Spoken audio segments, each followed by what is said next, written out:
Welcome to Flow Design Architects, a company that works with you and for you.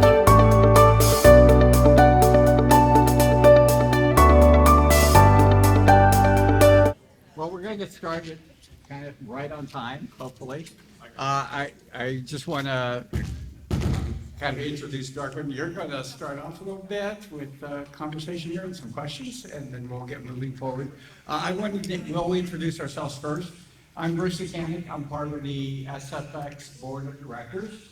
I'm a fellow of the American Institute of Architects, and that's the other thing. We want to make sure everyone knows that as a small firm member or small firm owner, you can't become a fellow. That's one of the things we're working a little bit harder on. And I also wanted to introduce somebody who is not here. Janet couldn't make it, unfortunately. She hurt one of her ankles, but she's actually the chair for this year. My name is Darguin Fortuna. I'm one of the principals of Flow Design Architects based out of Salem, Massachusetts, and I'm a board member for the state of Massachusetts. So while we're here, why don't we start knowing who is in the audience, right? Who do we have? Well, you can raise your hands where you're from and who do we have in here at the audience. This is a great turnout. I know we're all tired and this is the end, but it will be good to know who we have here. So first of all, how many board members from the SFX do we have here? If you could just raise your hand. So we have a couple board members here, Josh and Dave, so we have board members. How many reps do we have from the college? From the SFX? Very good. Excellent. This is the first time we actually see each other in person. And it's not just a little tile like 4x2. So do we have anybody from Massachusetts? Probably, I don't know. Washington? Ohio? Yeah, there you go. We're going to Washington next year. So, it's good that we're all here. We're going to be talking about what SFX is. All of you probably already know that we're the majority of offices are small offices, small firms. And what we're going to show you exactly what SFX is and where we are within the larger picture of the AIA. And Bruce is going to get us started with that. Right. And You have it right here. Yeah. Let's see if I'm on again. Maybe. And maybe not. Matt Clapper is one of our past chairs. He's sitting up here, so just wanted to introduce. But basically, what is a member group? That's what the SFX is. It's AIA. Engages different groups of individuals in terms of what their primary interests are.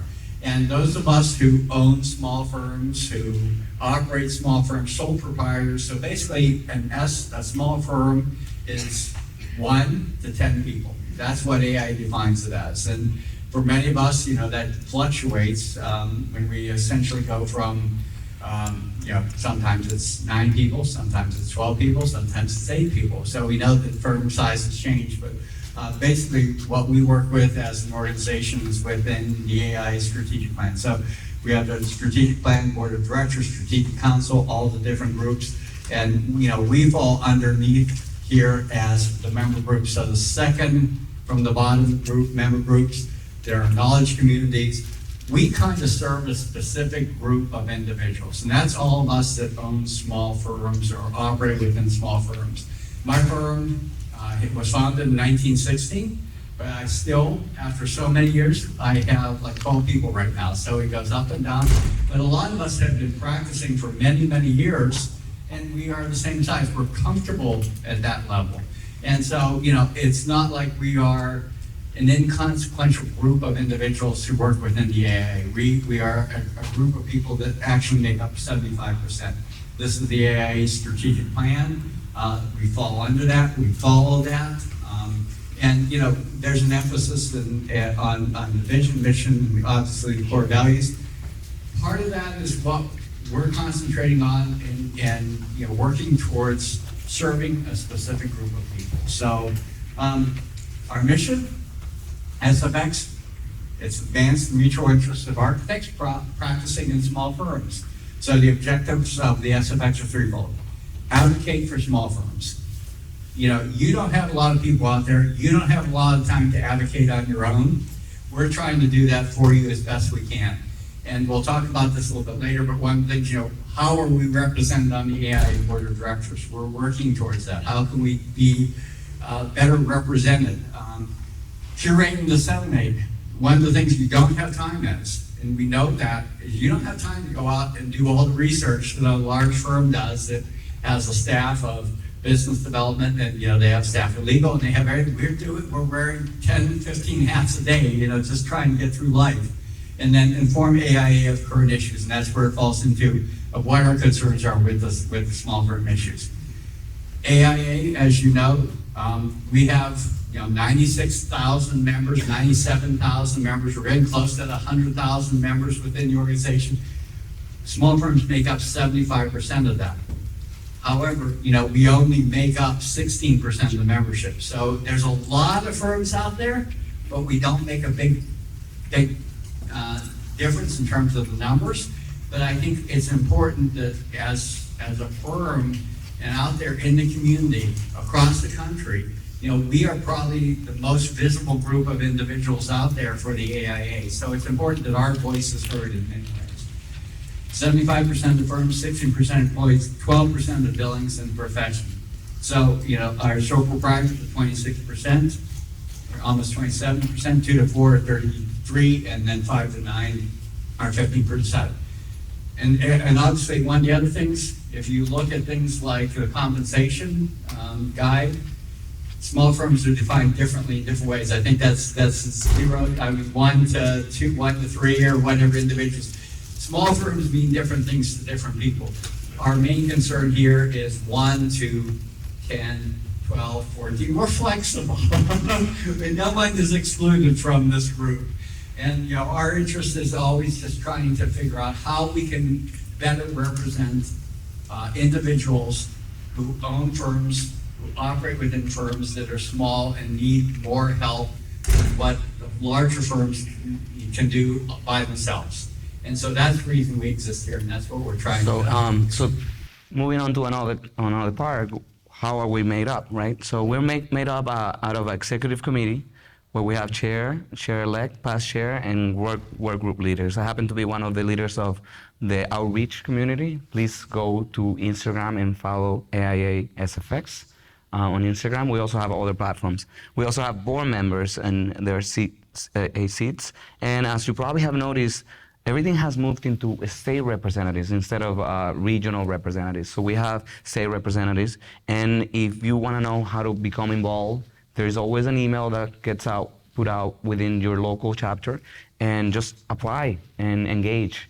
At some point I was asked to try to look for people within my state and other states around me to get involved, and I called one of my friends and said, we want to be part of SFX. We meet with a bunch of great minds that suffer the same struggles we all do, and probably have solutions, maybe not, and we can learn from each other.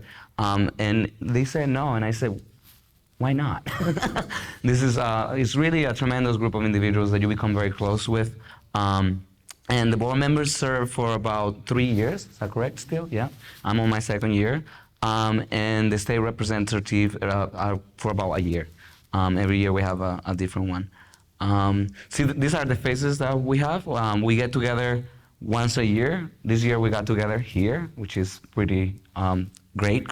And last year we were in San Diego. These are the members of the group, the board members, and again, really amazing, talented individuals from each state that gets to speak up as to the things that concern them, the things that keep them up at night, and we get to brainstorm and work together. We meet, by the way, this is the different states that have.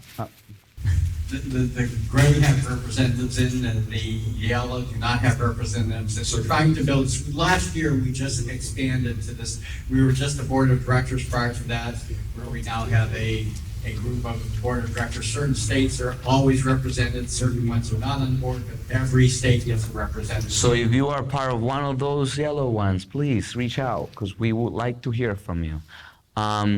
So what are the topics? We go through a very robust variety of topics, from economic uncertainty, business planning, ownership transition, cash flow, marketing, Lately, too, we've been focused on the 2030 commitment and how can we apply the framework for design excellence, and how can we even get awards to, which we understand is very difficult for small practices to apply and get all that stuff together. But we can do that, and within all of these topics, we walk out with so much knowledge. I mean, sometimes I'm exhausted out of running a practice and having 15 hats, but I always walk out of the sessions knowing why I am a part. I probably wonder, why am I doing this? And then I walk out, I know why. This is very necessary so that we can remain relevant within where we are.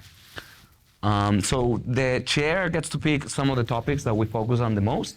And during this time, we've been focusing a lot on equity, diversity, and inclusion. As I mentioned, we have different work groups. Outreach, it puts out all of the information. We don't necessarily create information. There's just a lot of content that you don't know exists, and we want to make it to you. And then there's a group that's conference that organizes events like these and makes this possible. And advocacy too. Actually, Dana's not here, but she's gonna be, I believe it's the chair next year. So Dana is a part of conference, and we have an all call.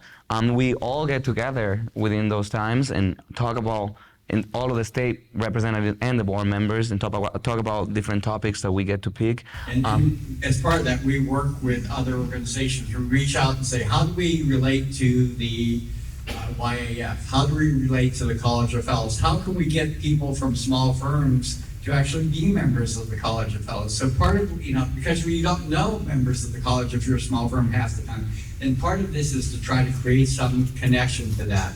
So it's one of those things where what we try to do is provide information and bring it to you. We have a newsletter that you can sign up for if you don't get it now, and it's a way for you to get more information than what you would have through your local connections or whatever. So a lot of people also ask me, like, what's the commitment? How much time do I have to spend? And if any of you wants to know more about that, I just interviewed David yesterday, and we were talking about the amount of time that he spends. It's really not that much. It's not really gonna break you and you'll be like, oh, I'm wasting a lot of time and energy.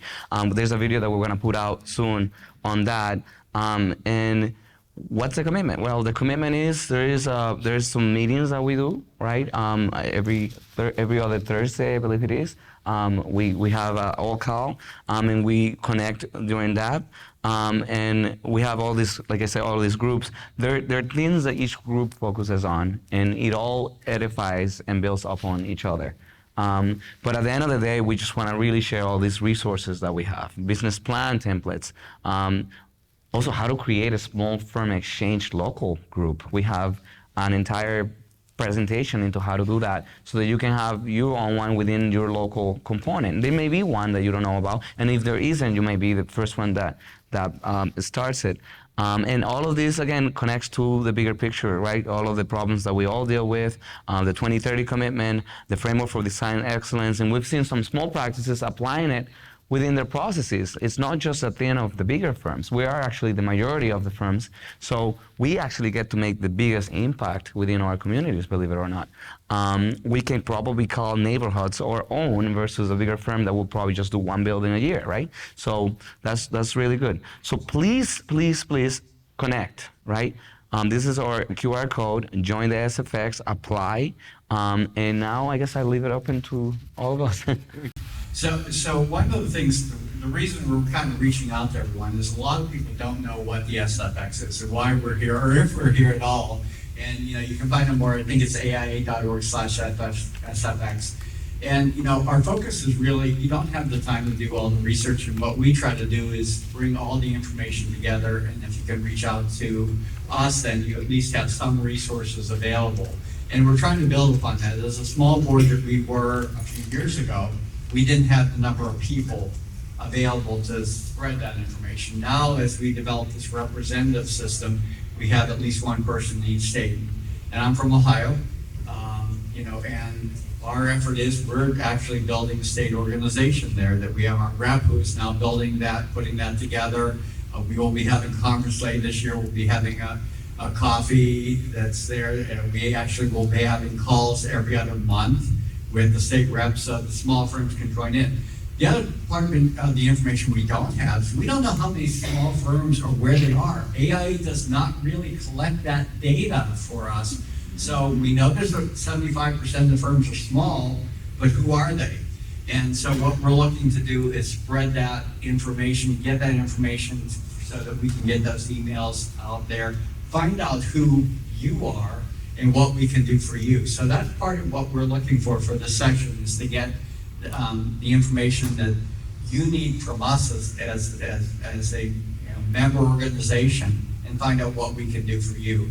There are resources out there from the AI Trust that can be very valuable for small firms.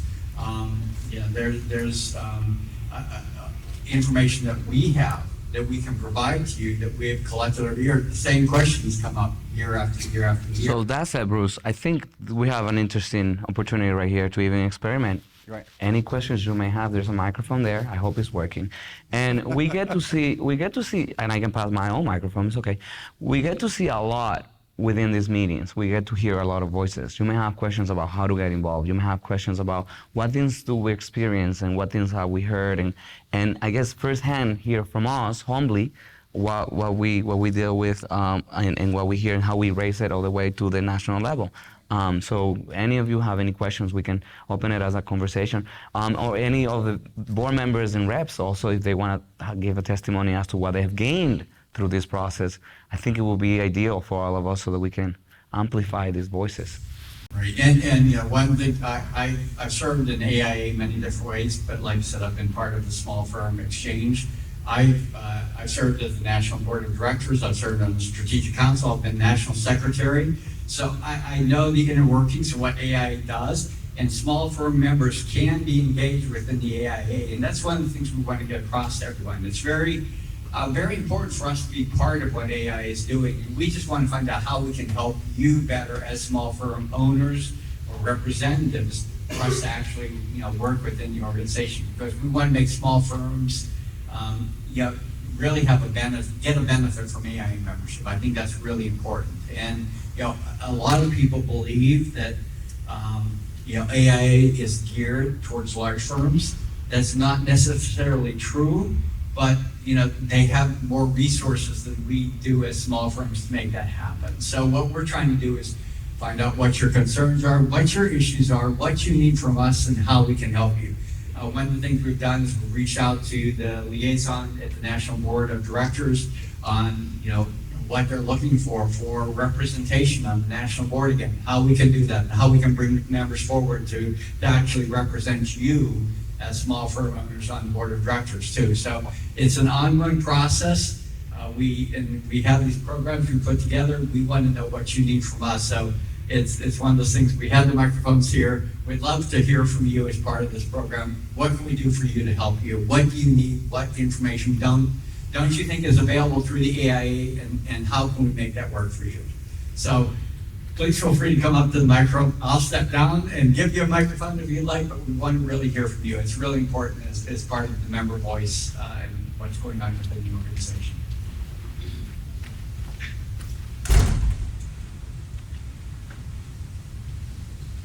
Hello. Hi, I'm Leah. I'm a sole proprietor. I'm in Boise, Idaho. I happen to be the president of our local chapter. My state rep is right here. I contact him. I get information on some of the topics that you guys have discussed. I meet monthly with small firms in the Boise area. We have a coffee hour. We use that list that you have. But one of the things we are concerned about is the cost of conferences and AIA fees when we're paying them as individuals. We don't have somebody else paying those for us. What can we do? Can we get a sliding scale? Can we? Well, I will tell you, I was at the business meeting, I was at the caucuses, and I can't tell you how many times that came up this week. Not just big firms, not just medium-sized firms, not large. Everyone has been complaining about the cost of what it is to attend a conference like this. So I know that leadership will be looking at that in the very near future. I think that's almost kind of a dictate that they're going to have to address. One thing we'll do about it, I don't know, but that voice has been expressed time and time again. So we understand, we hear that, and we will continue to press that forward with AI leadership. Trust me. You know, especially when you have to fly across the country if you're an East Coast firm, and you fly all the way here, it's $800 here, it's $2,200 for a hotel room, it's $800 for registry.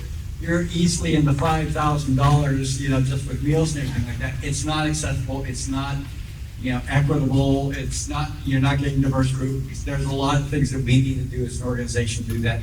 And that did not just come from small firms, that came from a big group of people. So thank you, that's a great point. Thank you. I would just hammer that in more. But not only is it the cost, I mean, just the time away from your office. I represent 50% of my office, and I'm here for the whole week, you know. But it's also kind of the credibility of the AIA. You know, I'm a wonderful Slack group with other sole proprietors, small business owners who just started their firm. They're all like 30 to 45 years old or something, and they're like, see, case in point, look at this AIA conference. How they don't even see us. Like, they do not feel seen. And then I don't mean to hammer, but it's really a kind of a big deal. It's going to affect your membership over time. But I'll set that aside for the moment. But I just want to know, I'm not really even, I have a small business for several years now, and I just joined the AIA. I'm not even aware about what SFX does. I mean, do you have a blog? Like, how do I even access your resources? Like, how would just a sole proprietor like me interface and get value out of this? We have a newsletter that we put out that we actually have expanded quite a bit this year. Haley is our board member who is out of San Diego, who has been leading that position this year. And we work really hard to try to inform small firm members who that is. I think it's aia.org/SFX, I believe, is the way you can reach out to us. You can get on our email list for that newsletter, and that begins to inform you, and then we can build a connection.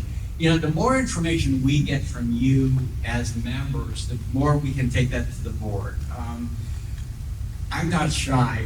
I can talk to pretty much anyone anytime. I've served on the board, you know, so, you know, we can reach out, we can represent small firms. It's just small firms have not been well represented in the past. And, you know, like I said, we make up a small percentage of the membership, but a large percent of the people who are out there that the public sees every day. You know, in most of our communities, we don't have large firms. We don't even have medium-sized firms. We have our size firms, our small firms out there.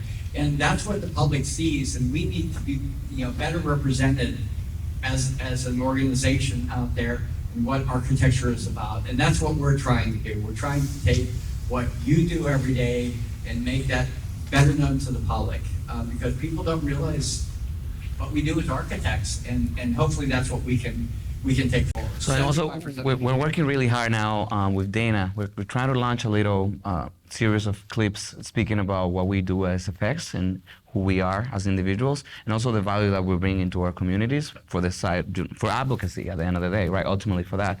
So we're working hard to bridge those gaps and connect with everybody.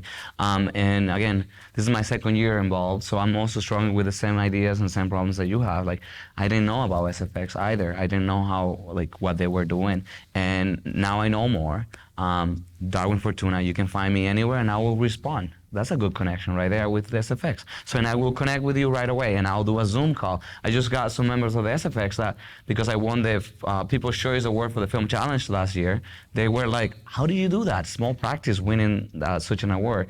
And I thank Edwin de la Cruz, who is the guy behind all the production of that. But even doing that connection and reaching out to us directly will make it happen. We have to it has to be easier, but we're working on that. And I think one of the other things we have to do is how do we connect with others? Let people know how our success stories are. You know, my firm, like I said, has been in business for 107 years. You know, and I've been around for like 30% of that, 33% of that. And one of the things that, you know, we found out is collaboration is great with large firms. You know, that's half of our business is collaboration. Moody Nolan, you know, gold medal firm, you know, they come to us and say, hey, we'd like to partner with you. And it's part of the thing of the relationship building. That's what we can do to expand how small firms expand and build upon what we're doing. But I can still say small. I can still be 12 people.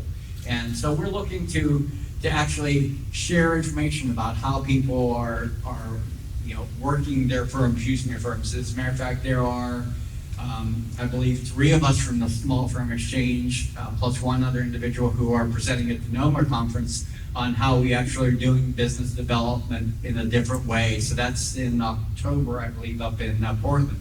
So, we're trying to reach out as far as we can and explain how we're doing things as different firms. And I think sharing information is really an important part of that. So. Everyone maybe respond in a very tangible way to her question. So I'm Elizabeth Emerson. I'm with Bone Studio. I'm an SFX member at IPC, a colleague of mine, Rick Schneider. If you join your local SFX chapter, kind of like your Slack group, we have a really active SFX committee in DC. We do a lot of knowledge share, resource sharing. We have a pretty active event series. And so at a local level, it gives us as quote practitioners some of the knowledge share resources that our large firm colleagues have. So like I got a civil engineering consultant recommendation from Rick that we reached out to him to do a project. So it's very, at least in my experience, very tangible and very local, and it has been a huge asset. And I think our content's really good for our events. And our chair, Jana Bloomberg, is from Washington, D.C. So, yeah, so she's there. The one thing we don't really have a lot of information on right now, although we're trying to build that, is we don't know where there are SFX groups at. Because some states actually create them and don't kind of inform us. So we're trying to build that network. So yes, if you're interested in building something, there's actually, we have a toolbox kind of available on how you can actually create a local SFX group program. Yeah. Hi, thanks a lot. I have a couple things. Barbara Campagna, I'm a preservation architect in Buffalo, New York, currently a solopreneur, which is what we're calling ourselves these days. I've had this business for 12 years. I've been partners in large AEs, and I collaborate a lot like you with large AEs around the country. Although I'm one person, I do have projects all over the country, which is exhausting. I'm also a fellow like you. So yes, small business owners can be wonderful. I'm happy to help people figure it out. So a couple of things. One is I've been a member for 30 years of the AIA, had no idea about the small business exchange, small firm exchange. Found out this year, my colleague Roxanne, who I'm here with, and another friend of ours, Tom Lawrence, who's the Washington State rep, just a longtime good friend. I have a big mouth, so I've always been yelling up and down and screaming about the challenges of the small business, especially I do mostly public work, and I have all kinds of issues with federal agencies and local and state agencies. But one of the things we noticed, so small business, 10 to 1, there's a big difference between your firm of 10 or 12 and mine of 1, and I sort of consider myself a vision architect. But we have a lot of the same stuff, but a lot of the stuff is very different. So we actually had a panel, we put together a panel on Thursday that was focused on solopreneurs. It was called Resilience for Solopreneurs. We had about 40 or 50 people. Pretty much everyone was a sole proprietor, solopreneur. And we all just wanted to talk to each other, have discussion. So we're trying to put together sort of a collective of sole proprietors to have our own discussion. And so we certainly want to work with you. We have Tom already as a rep, so that we can all have a voice that's appropriate for ourselves. And we have no idea, we don't think there's anything in New York State. We have no idea how you can find anything. There's not anything local. We put together an ad hoc discussion of friends who complain about being small business.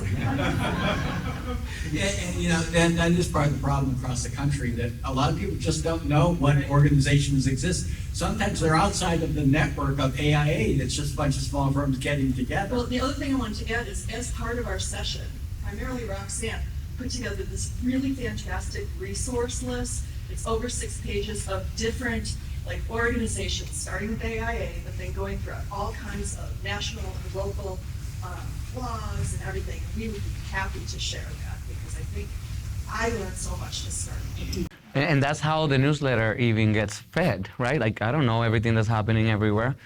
So if you share, that would be great. By the way, Vanessa happens to be from New York, and she still sticks around with us, which means that, you know, we're doing something great. She was part of Outreach last year. She must like us. Yeah, she likes us. You know, I actually wanted to comment on that. So, AI New York State president next year is Willie Zambrano, and he is a small firm owner. So I'm actually really excited for the potential. One of the things that we have in New York is there's like 50 different things, and so having another committee is just like it's a lot of time and labor. But the idea of a small firm exchange, right, of an exchange, is being able to sort of share knowledge is really important. So in New York, we are actively looking at it. But I would say, so I started my own practice when I was at Chuki, from New York, but COVID transplants in New Jersey, learning New Jersey. Now, I started my own practice. I'm sort of have it on pause at this moment. And part of what I am interested in helping with on SFX is that not all small firms are doing like capital A architecture or brick and mortar architecture. And so I want to be working more in the community-based design projects. And so some of the conversations are a little bit different, but I have colleagues, I mean, in New York, a lot of people are going out on their own out of necessity. And they're doing technology, they're doing consulting, they're doing lots of different things. So I think that us as a collective have to acknowledge that architecture firms are just one type of thing, that architects are and how they're practicing. So I would encourage you to sort of diversify that representation as well. Yeah. Well, I commend you for, by the way, because if doing the common and ordinary that we're taught to do is hard as a small practice, imagine doing what's not within the common and ordinary. So that, good job, Vanessa. Hi, I'm Marcia. I'm the owner of Sustainable AF. I started last year. One thing that you guys were asking, how can you help small firms? I feel like with a lot of small firms, the beginning is very tough because we don't get leads very easily. There's a lot of people say, oh, we get leads from word of mouth, but if you don't have mouths to word, then you can't get started. Everybody, not everybody, but I'm sure everybody, a lot of people here have used NG Leads and like Thumbtack, and maybe the AIA could be a resource to provide that search engine for people, just the general public, to search small firms in their area without having to pay like $300 a month for leads that are actually not good. That's a good comment. Thank you. This is great, by the way. We're loving these comments. This is very, very helpful, so thank you. My name is Yolanda Hatcher. I'm from Birmingham, Alabama, and I started my firm in 2002 as a sole practitioner set up as an LLC. I worked for firms for at least 15 years before I started my firm. And what motivated me to start my firm was that I also have a law degree. And I didn't want to be an in-house counsel, and there was no one who was going to allow me to practice architecture and law at the same time. Okay? So I started two firms, law firm and architecture firm. I decided to, so my first client was my previous employer because they would close out my projects. But one way that you can get experience and leadership and mentorship is to actually team with larger firms to do their work. And whatever you specialize in, if you have a good product, they will continue to use you. So I would not pay anybody to look for a project for me, ever. And I wanted to say something about that because I hear all these voices and all of these different things. And when I first launched Flow Design Architects back in 2017, at the worst time, just had a baby, crashed my car, it was horrible, was burned out, that's why I walked out, I couldn't put my kids to bed, and I couldn't see them wake up, it was really bad. So, but at some point, I guess I'm gonna give myself some marketing. I think I'm gonna put together because we have no problem getting work. And we haven't had a problem getting work for a while at Flow Design Architects. And I think that I'm gonna do a mini MBA, I guess, into that, because There are some things you can do to get that work without having to pay. I don't think the AIA has legally a way of helping us get work. I don't think that's what they're all about. That's not really what they're supposed to do. Just like schools are not supposed to do that, because some people graduate, it's like, get me a job right after I get out of school. Like, they're not supposed to do You that. can find a list of architects in your area, so we can see how, that might Exactly. play out differently. It's one of those things where I see a Thomas Jefferson Award in your future, which is basically law, a lawyer who practices architecture law. No, and one thing, Bruce, though, real quick, I think she deserves an applause, by the way. She does. One of those things, so like my firm, it's a small firm, but how many people here have ever eaten at a Panera Bread? Okay, we are the largest Panera Bread architects in the country. We've done over 500 of them. It's just, I'm registered in 22 states. As an architect, I can do them everywhere and anywhere, and it doesn't matter the size. Do we get some Panera Bread for free? Our next board meeting. I know. We have it. I just want to address that map that you had with the yellow and the blues, for yellows and the grays on the map of the U.S. Last year we were a yellow, so I stuck my hand up and actually made the director of my Connecticut said we really need a small firm to really want you to do it. And so I just want to say it's actually you have help. There's the toolbox and to partner with the director of AI is really good, and they'll help you find people to start everything. And then, so we're as a very first time starting a local AI Connecticut small firms. We're doing something at their annual expo. They have a communique that comes out every month. And we're starting small. We're just starting step by step by step. And hopefully by the end of 1 year, it'll be running and then you can pass it on. But just to say, it's not really that hard because people. So you're going to be next on my interview list. You're absolutely, that's right, and it's fabulous. Thank you so much. Kathleen McCormick is over here, and she actually is the staff liaison who really helps us do everything we're doing, so it's really great to have connections. That the other thing within the states that we're doing, state of Ohio, where I'm from, we never knew who the firms were, so this year, we're required by our bylaws to do a directory. So I reached out to our state exec and said, hey, while we're doing this directory and getting all this information on members, can we have them check the box? Are they a small firm, large firm, whatever, and define that. That is part of our survey this year that will go out to every firm. Then we'll know who those firms are and who we can connect with and who we can contact. So just talking with your local or state representatives or executive directors makes a difference. They have a list of design firms, but they don't say how many people are in the firms. That's the problem. We're trying to find out who has those actual small firms. How's it going? I have a firm of about 10.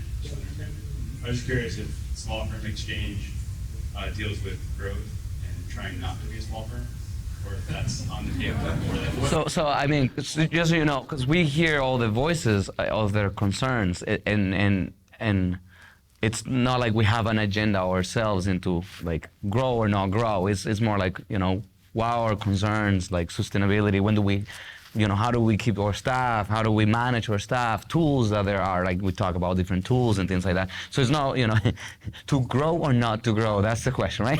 So, I'm just concerned if you guys had any analysis on the psychology of a small firm and like what is. Yeah, we all need help. Is there like a ceiling that? Because I feel like some small firms say, hey, I can't grow. And some people want to, some people don't. But I'm just curious if there's any study on that. Yeah, not really at this point, but yeah, we recognize that there are some people who want to be a sole proprietor the rest of their career. There are people who are very happy with where they're at 12 people or 9 people or 6 people. And there are people who want to be a 3,000 person firm, in the next 10 years. So what we are is basically someone to help you figure out where you need to go and where the information is that you need to do what you need. yeah, because as you know, firms are as diverse as all of our brains, as all of, so it will be hard to track. And yesterday's reality for me is tomorrow's nothing. So I might change my mind. I don't want to be that. So it's hard to, keep up with that idea. But please connect. Is your state has a representative? Do you have a Los Angeles chapter? do we? I don't know if we have a chapter. I think We do have Haley from San Diego, who is like the Haley's board member. Our board member from California, there, yeah. but I'm not sure if we have a state rep from California. Yellow. We do not. Well, We're looking. reach out right now. We'll hook you up.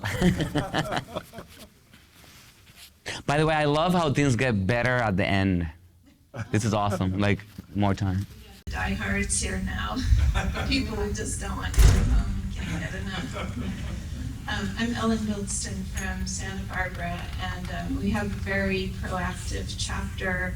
A couple of years ago, we had a small firms group that met on a monthly basis. We weren't seeing a lot of resources from AIA to kind of assist with, with our local effort, and it seems like small firms, almost by definition, are more of a grassroots, local kind of a phenomenon. So I'm fascinated by SFX it sounds like a more national type of participation at that level. But the translation of that to all of our variety of small communities around the country seems like that's where there can really be an impact in combining forces of resources with local efforts to support small firms.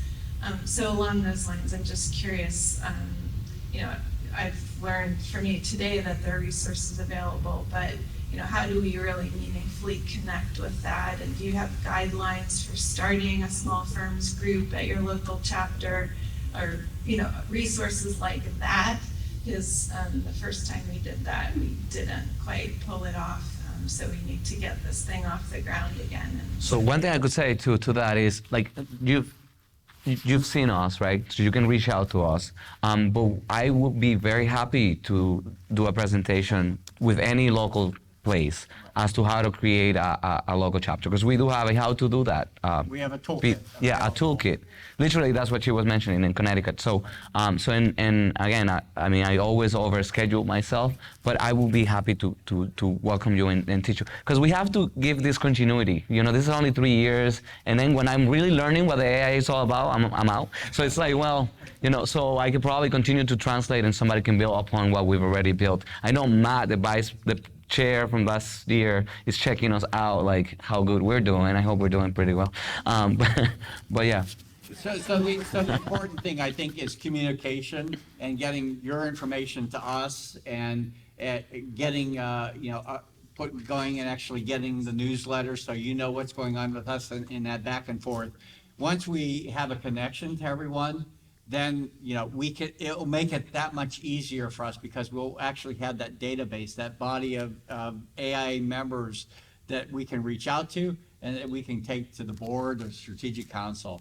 So, yeah. I don't know who you are, my name is. No, do I? Hello. I'm Sarah Kleiner. I'm the state rep for Ohio, which we just started this year, so I don't know anything. If you're from Ohio, please come see me. I just wanted to, I think it's great Bruce has gotten, in Ohio, we're going to start tracking small firms. I would really like to see the AIA track small firms, but also minority-owned and women-owned firms, because one of the things is, if you want to work with large firms, you still need to know somebody in the large firm, but, so they can help find us, I think, if they start tracking the women-owned and minority-owned and small business. Yeah, one thing is, because a lot of the questions when you sign up for AIA sometimes are optional to tell whether you are X or Y or Z. So it's hard to even collect that data from those forms. So that's one of the struggles too. And I signed up a long time ago, so. And that's one of those things that I think we could work more closely with our state components on collecting that data.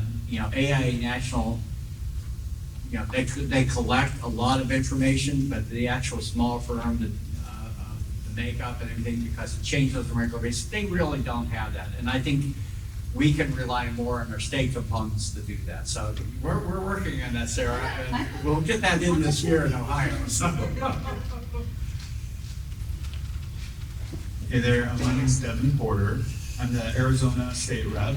And so if there's anybody from Arizona who would like to talk, I would love to know who you are. You probably know Tatiana.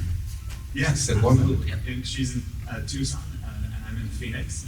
And one of the things, we just kicked off SFX at the statewide level in March, so we're still very new. That's awesome.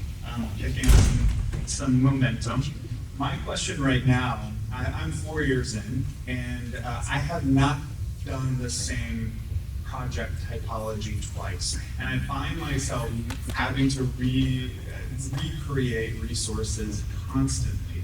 And so when you were talking about bread, pardon the pun, but how do we find a bread and butter client like Mayor Bread was down?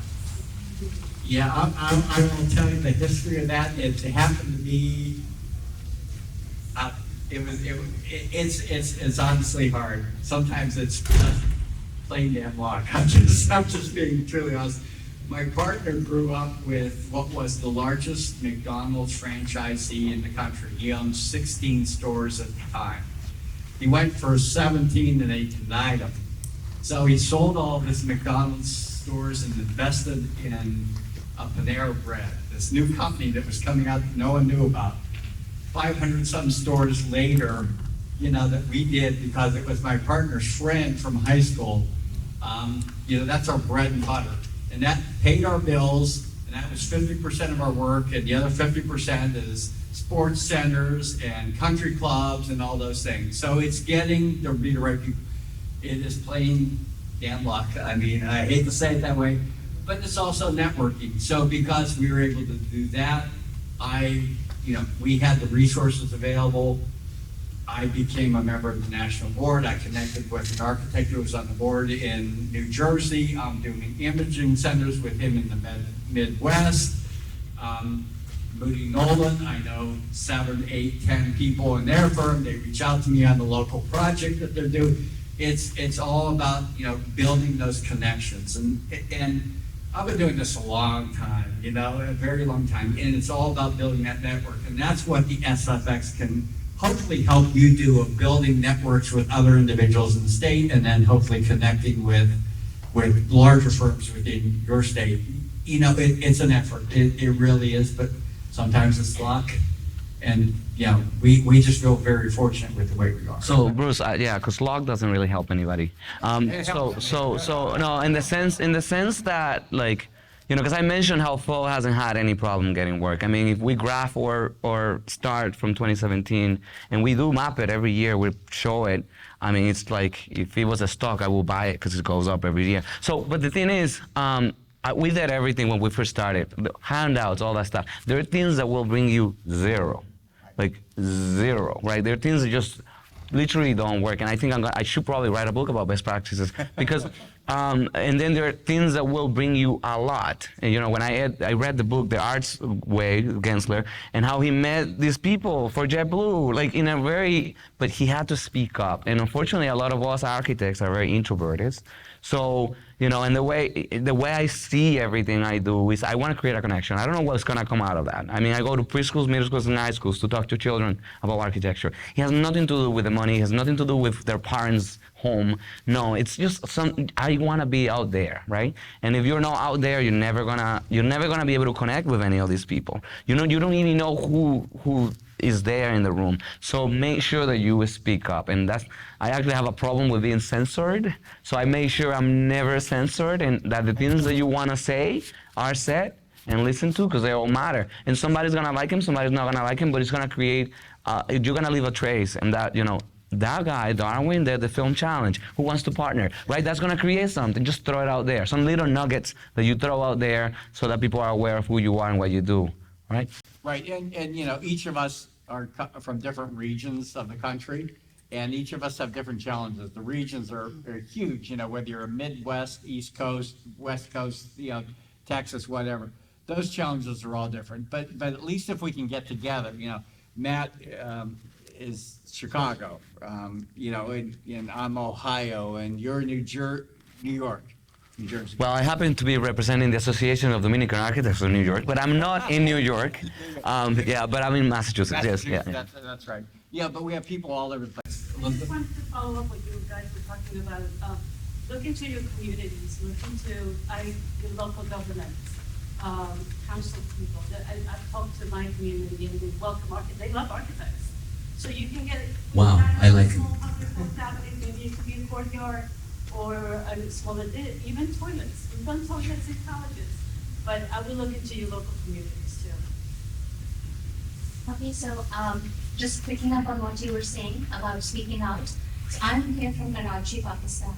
So AIA also has international members. So America is huge. I didn't know how big it was. And when I saw all of you states and saying, oh, local, I'm like, I'm here from Karachi, which is another continent, and we can still be connected. And I'm connected. And all the things that you guys have talked about, although I'm a third world country and you're first world, I thought, why am I going to this American thing? They don't know nothing about my issues. We all have the same issues. And as a small firm for 21 years, lots of things I've heard today, I've been through them. I've nurtured small firms in my country. I teach there. The benefit of having a small firm is that you're never limited by what you do, because you do everything. So sometimes when the times are bad and there's no projects left and there's terrorism, there's, so many issues, and then all of a sudden you realize, homes will still be building. You will have that bathroom plumbing issue. An old client will come back, look, my son is getting married, do a portion for my son. So you have all this work coming in constantly. So the good thing about small firms is they're small enough to support each other. So I've never fired anyone because I didn't have the money, and somehow the money does come in. And now when I want to come for this trip in USA, the rupee is now, I think we have 310 rupees for $1. And that, I was like, how will I sustain my food when I go to America? I had already bought the ticket last year, but I was like, oh my God, I'm gonna die of hunger there. And then I started thinking. Yeah. So an old client called me and said, we have a factory, and the factory is in chaos, and it's an urban project of 54 acres. We can't afford a foreign consultant on the sustainability aspect of it. But since we do bed sheets, and bed sheets being exported, get sold for hire because of their sustainability points. So she said, can you come and visit the factory? I said, okay, I'm not going to charge in dollars. I'm not a foreign consultant. I don't have a degree in industrial sustainability thing, but I have a master's in sustainability. I can come and give you some advice, and can you pay me in dollars? And not that much, but like something. So they said, fine, we'll transfer it to your daughter's account, because you can't even remit money from Pakistan to US. And when I was coming here, my son said, Mama, why don't you start doing tech work for architects in America, because your draftsman's whole year's salary is maybe a draftsperson's daily wage here. That's the kind of difference in price. So world is open to you guys. So if you want to access people with knowledge, people with technical help, and you have little funds in these small firms, there's all these collaborations open, because look, you're earning in dollars, and even though it may seem small to you, but I earn in rupees 300 times less than what you're earning. And so that's the difference. So just open up your Zoom, open up your Instagram, start looking at the world and see where you are needed, and you will find those collaborations. And I think AIA should have an international SFX thing so that different countries can help out. And I would love to. So, because we are like a member group, there's a group that's also international, but it's different. I think An international chapter, and actually, when I was secretary, we actually created AIA Canada as part of that. And George Kahuna here was our international rep on the board of directors. So, yeah, we were glad to reach out, and I think that's a great idea of suggesting a connection between small firms and other countries. By the way, you unpacked a lot, and I have a lot to say about it. That's really good stuff, yeah.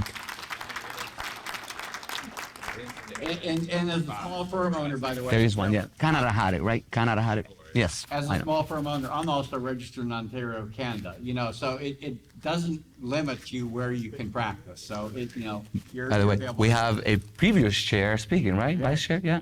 I was the vice chair. I wanted to say that I think that everyone should know that there's an ecosystem of small firms in the AIA. So we've got SFX, which is an advocacy group. but there's also small project design, which runs the small project awards.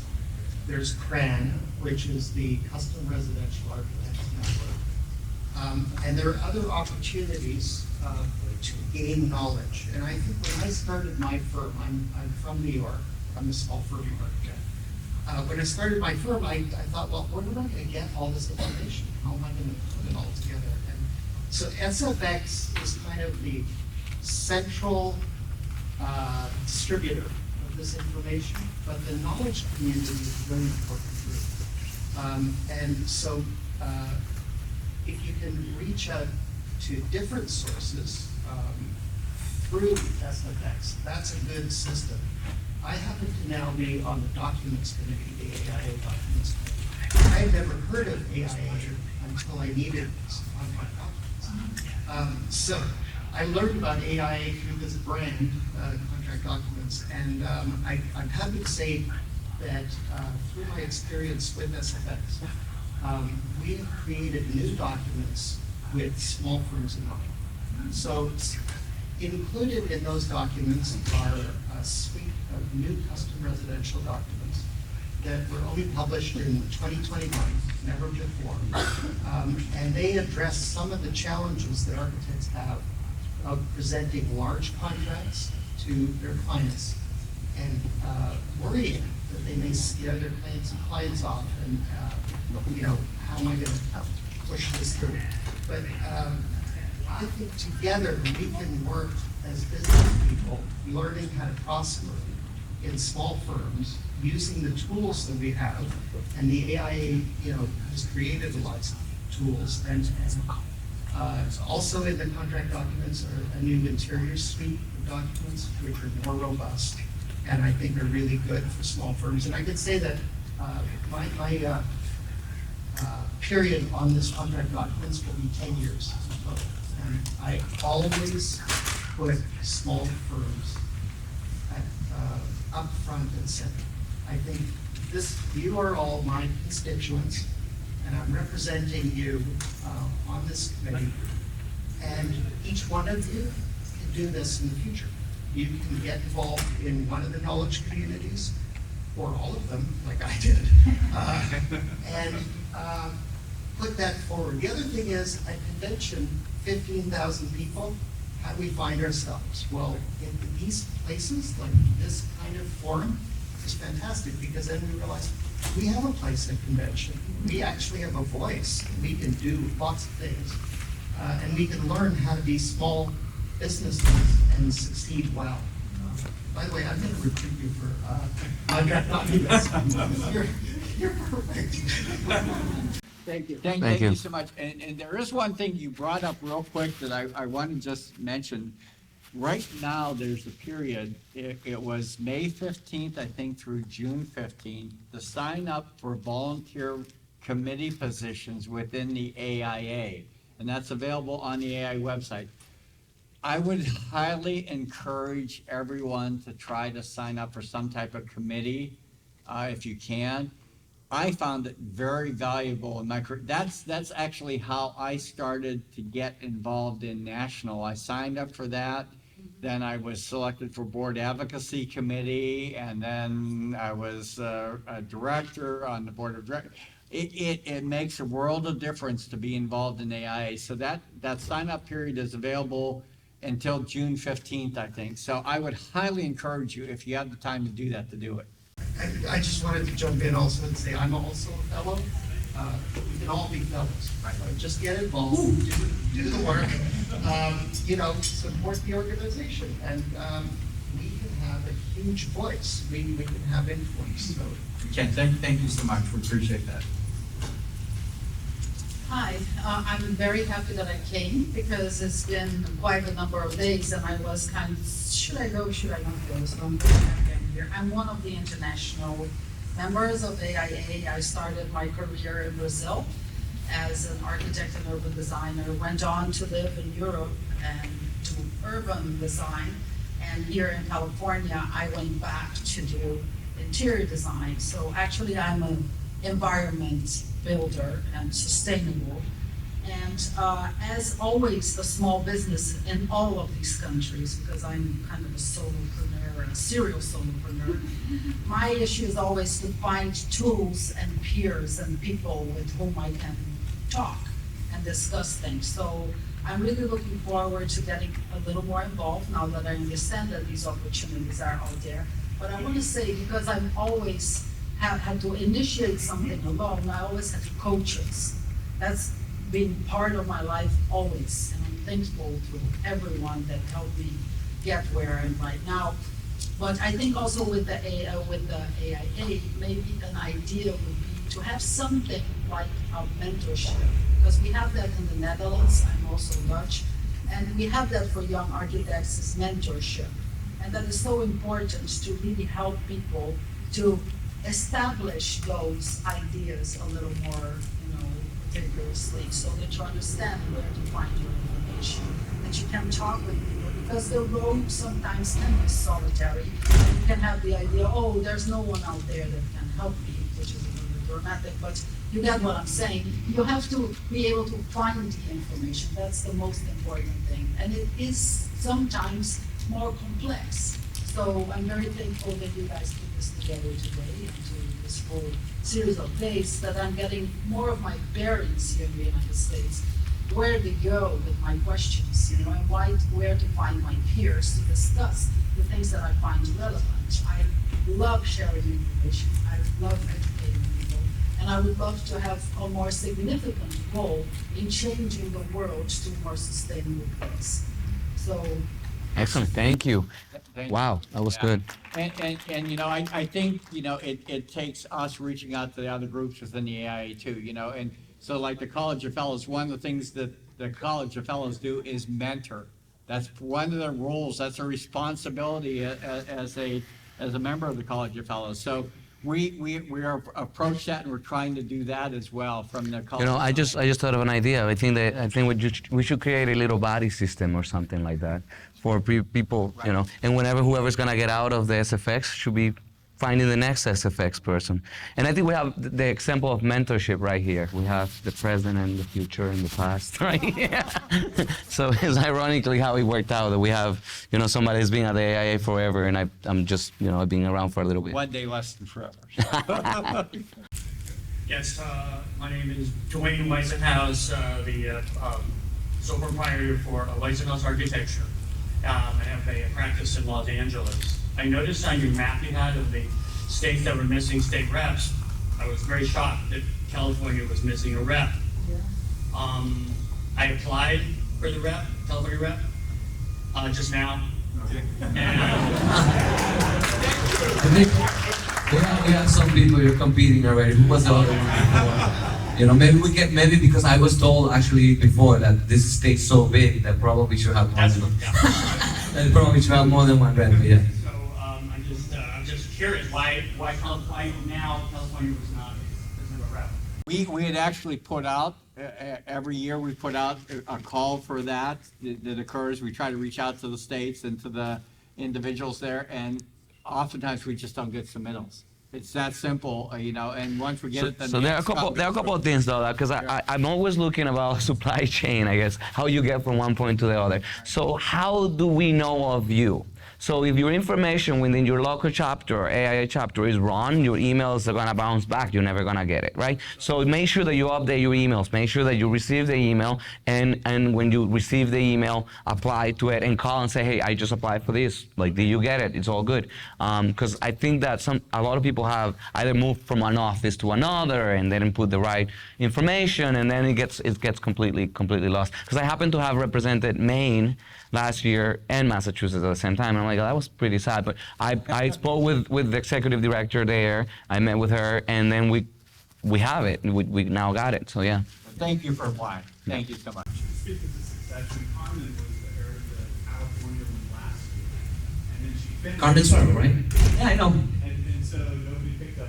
And I think that you're right. If we're going to have a legacy, we need to plan that. Our next rep, right? Our replacement. Now I do go back to one reality. We're volunteers, so we can only do so much, right? We're pushing the ball forward, and we can only do so much. Well, and Kathleen, who now has moved in the back, reminds us of that all the time. You know, we are volunteers. We understand, especially small firm owners, we don't have a ton of resources. We don't have a ton of time because we're trying to make sure billing goes out. We're trying to do all these other things. So we understand it. That's the one thing we do understand as a group. So we appreciate that very much.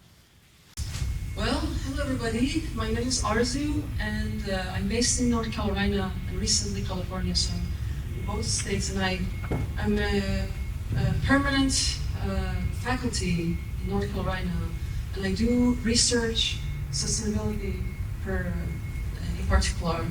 And I would like to initiate a collaboration here. And I see many people already worked out, and I appreciate if we can share this to the group later.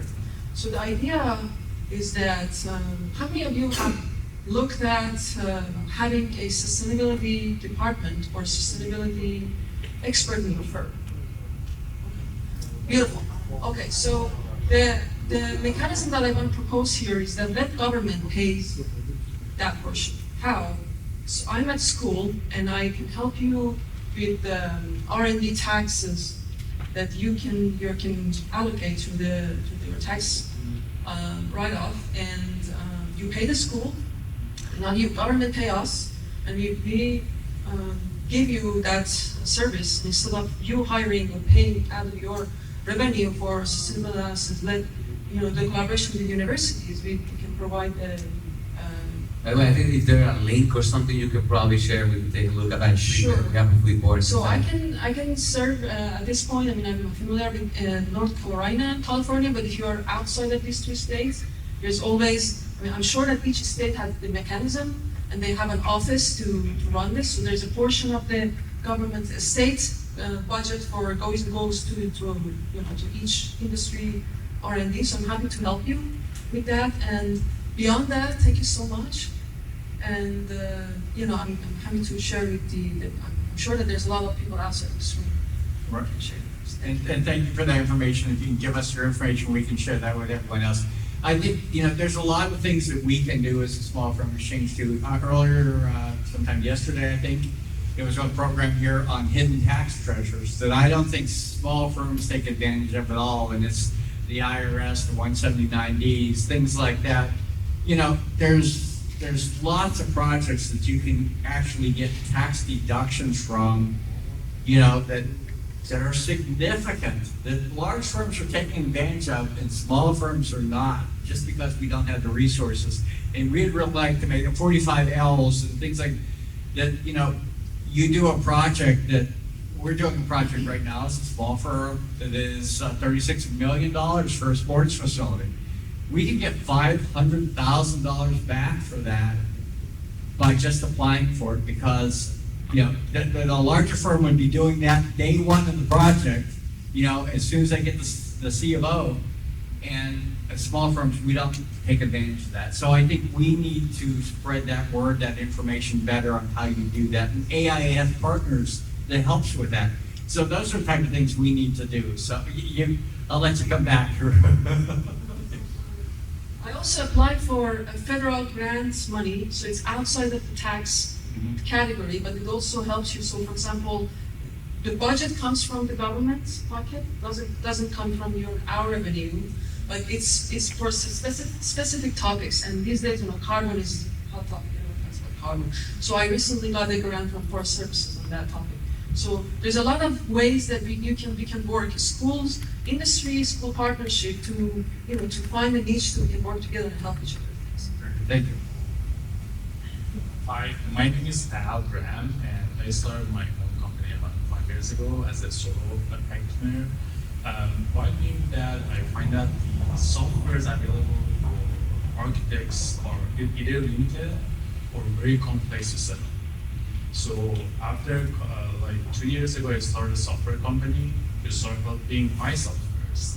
And so okay, let's go to other people to try it.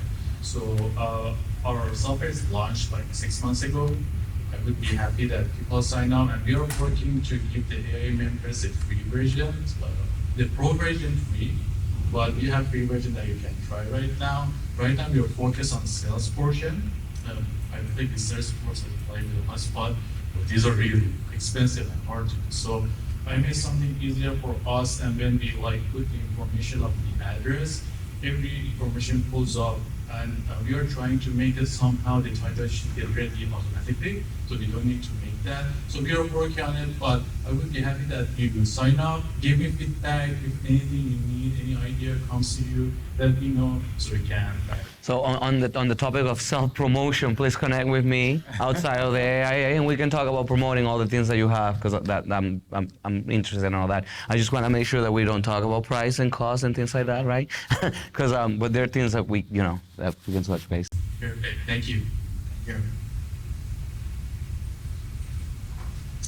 This is fun, by the way. I'm really interested in hearing what everyone has to say. This is fantastic. So this is what we hope to get out of this program. By the way, is this the first time we do this?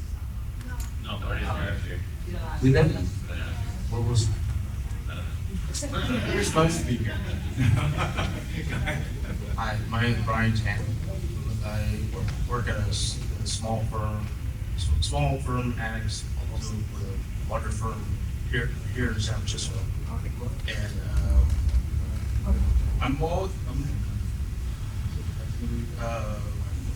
I go work with a lot of like families or families like who are not where like English is not their first language and won't ever be, and we get into this dilemma where they have a hard time gaining understanding of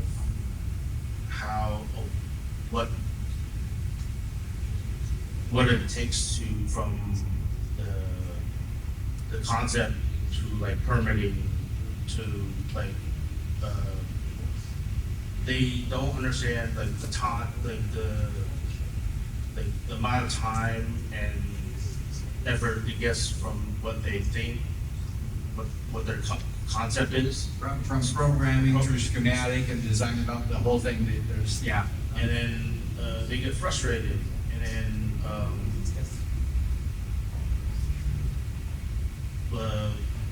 what the question I have is how do you juggle between in terms of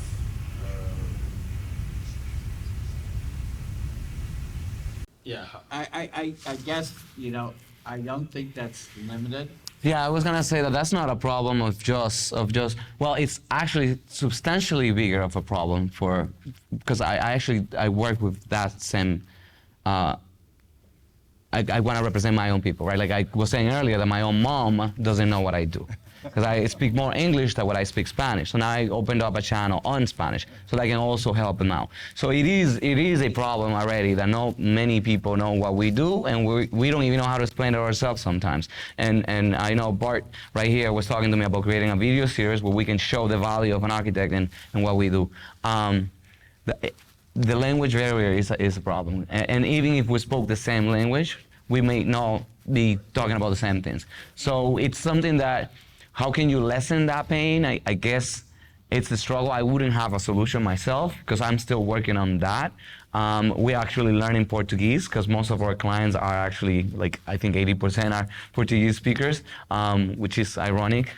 We speak Spanish. But we're learning how to do that too, so that we can connect those bridges and understand each other. It is like, I don't know, there's apps, by the way. So one person I sent to an existing conditions at a site, and she literally opened up an app, and she spoke in English, and he spoke in Portuguese to the client, and they told me about it, because I'm a geek. When they told me about it at the office, I was like, my son can talk to my mom, because my son only speaks English, and my mom doesn't speak English. So I was like, oh my gosh, there's tools. So I guess there's ways that we can do that, but it requires patience.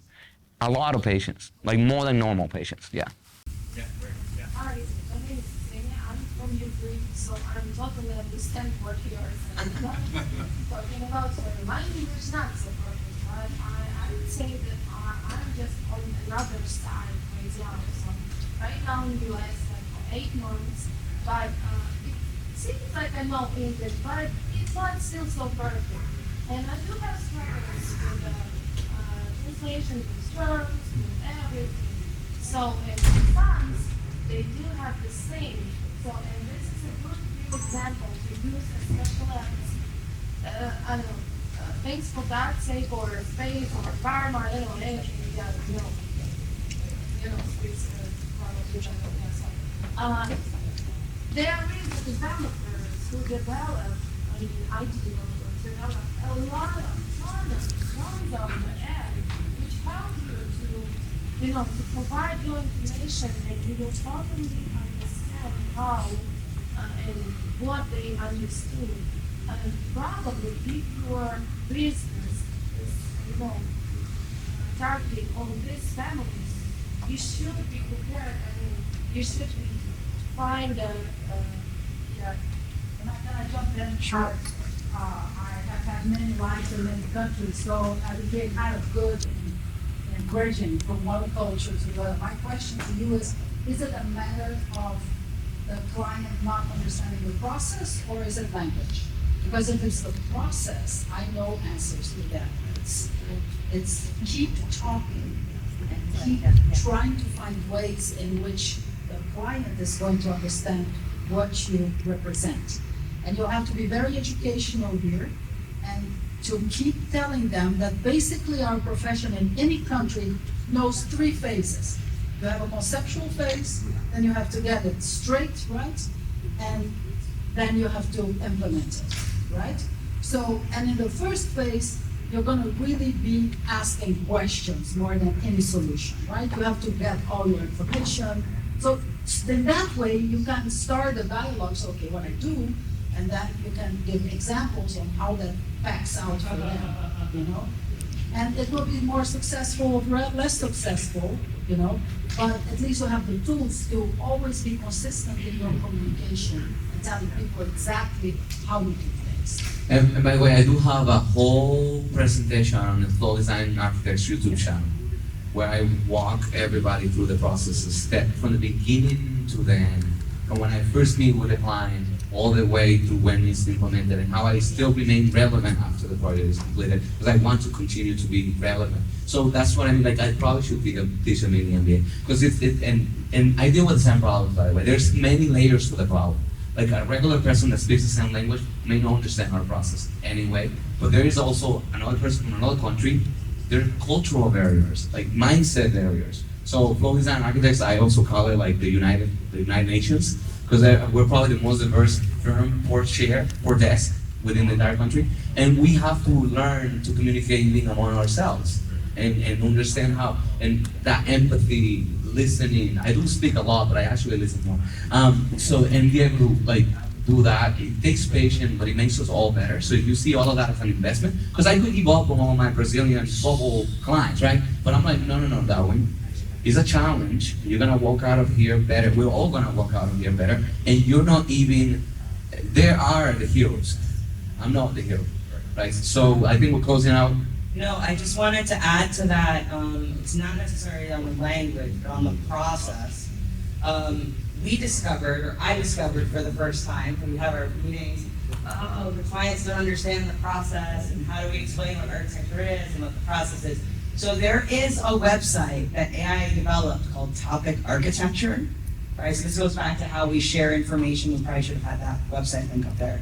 But if you Google Topic Architecture, I think it's topicarchitecture.com, it has a ton of resources that you could share with clients. It's in English, it's not translated, but it is helpful, right? Because it probably can give you ways of describing it a little bit more simply, like the process and things like that. So I would encourage you all to check out the Topic Architecture. And on top of that too, there's local chapters where you don't have to reinvent the wheel. So there's another one in Chicago that's called Working with Architects. So they do the same thing, kind of base it off of topic A stuff of how you just inform people, which you could then tailor to a specific language, that you could tailor to that community specifically, right? But you don't have to start it from scratch. your local one might have it. If not, kind of reach out to, you know, SFX. We might know where it is. Like I was saying, like, we can just send you Chicago since it's starting point. Very good. And the other thing we wanted to mention is, like last year, SFX spent a lot of time looking at technology, only to find out that AIA San Francisco had a great website with all about technology for small firms. So there's a lot of information out there that's available to you. So, you know, we don't necessarily have to create it. We just have to try to find out where it is. In terms of what firms do, we found out that, you know, a lot of small business owners did not want to spend all the time with AI contract documents. So we created actually what we call a project definition document. It finds everything in plain English about what it was, and then Ohio requires a written contract with all architects. That's part of the registration board's requirements for any contract. It has to be written.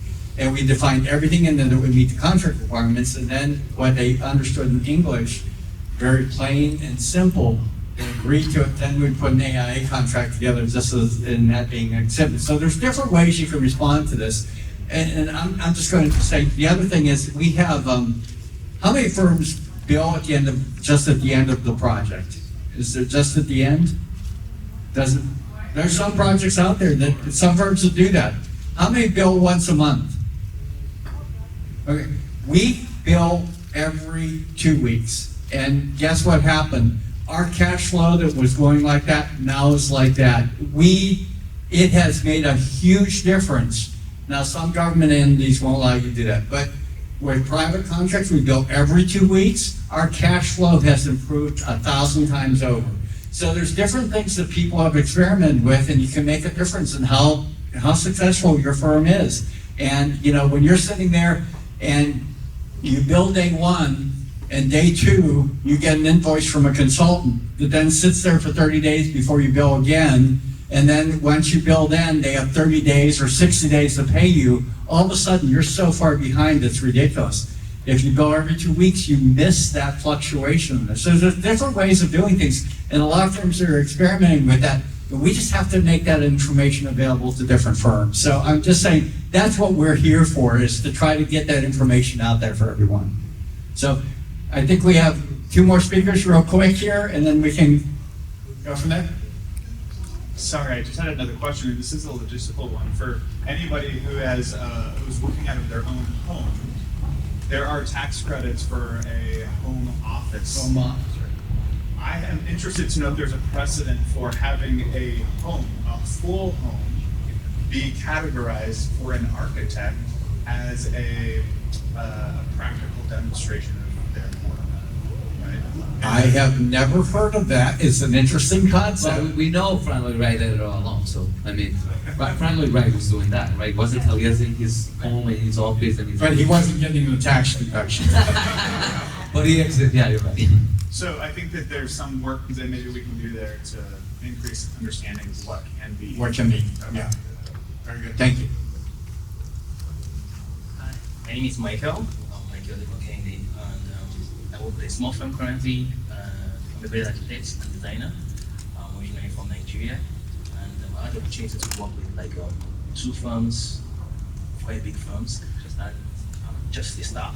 So I'm just curious on what are the opportunities for workers in small firms. For example, I know in big firms, they kind of have, I'm trying to say, what are the resources available for small firms to, like they can key into for their staffs, so I'm trying to go to. For like for big firms, I know they pay for learning platforms to kind of grow and develop yourself. So I'm just looking at what are those available opportunities, or what are the suggestions around that, and if you're looking in that direction as well. So personally, because lately talent is really hard to find, actually any staff member is really hard to find. For Floyd, it hasn't been hard because we get emails all the time. But I hear all the voices of a lot of people. So that has made it so that a lot of firms have had to ramp up on what they offer the staff members, you know. So personally at Flow, we made a handbook with the members of the office. And we asked, what do you guys want? Some requests were really silly, like a bigger fridge, you know, and a coffee machine, which is a good one. But some of them asked like for passing the AREs, and we actually we pay for the past exams. if there is something they're struggling with, like structures or any class or anything that they want to learn, a speech class, we will pay for that class. They go take that class and doing any day, anytime, we'll pay for the class. So we're doing a lot of that internally. Now, that's not the same for all offices. I can't speak for all the offices. I can only speak for mine. And we actually also support them on other things that they dream about. There's some anchors and people with superpowers, I call it superpowers within our office, that when we discover them, we always try to amplify them, even if they're not necessarily architecture, with what we know of architecture. So those are some of the things. Now we're working on sponsorship. We've never had to sponsor anybody before. And there's some international students that we have that we like a lot. And we know that after their school program ends, they have to go within the year. So we're trying to work on that and understanding what that's like. Because we lose a lot of talent because they're afraid that we wouldn't do that, that only the big firms can sponsor, but actually any firm could sponsor somebody to stay. So those are also the things that we're exploring as benefits from within. So I think we're getting to the close of this, we're really close, but one of the things I want to comment, we're all different firms, we're different size, we have different resources to throw at what happens out there. I would suggest that, we do a lot of things for our young employees. We feel that that's very, very important to bring them forward. It's part of college fellows and fellowship and all that stuff, but it's part of our responsibility, I think, to the profession as well. We pay pass or fail for the test. We pay for all the material for the test. That's where we sink our money into those resources and hope that they will stay with us. We're in an area of the state. In Ohio, we have Cleveland, Columbus, and Cincinnati in a row, and the rest of us are on either side of that, and we don't get a lot of employees coming over to that way. We advertise what we pay for passing the test. I mean, it's a $5,000 bonus and a $10,000 pay raise, and we let people know that right up front. It's one of those things, we're very aggressive. If your state has, a lot of people have the states now some of the states are starting to put in the emerging professional friendly firm type program. Ohio put that in 2 years ago, and we're right at the top of that because we work very hard at making sure that we, as a small firm, elevate ourselves to the same level as what a large firm is doing. There's no reason we can't do that as small firms, because you basically say, I agree to do this, and I'm going to do that. You set yourself at the same level that they are, and so you can attract and support emerging professionals. In closing, I actually want to commend all of you for all the questions that you asked, for being brave and speaking up and saying the things. These are the things that we hear. So we're all in sync, even from different countries. We're all in sync. We're all connected. I also want to thank Kathleen for putting this together and helping the SFX group. And all of the members of SFX, please rise up and let's give you a round of applause so that all of those that you can connect with all of them, please, all of them. So thanks so much. I have some business cards in case you have questions here. You can take those. We have the website or whatever. You can log on.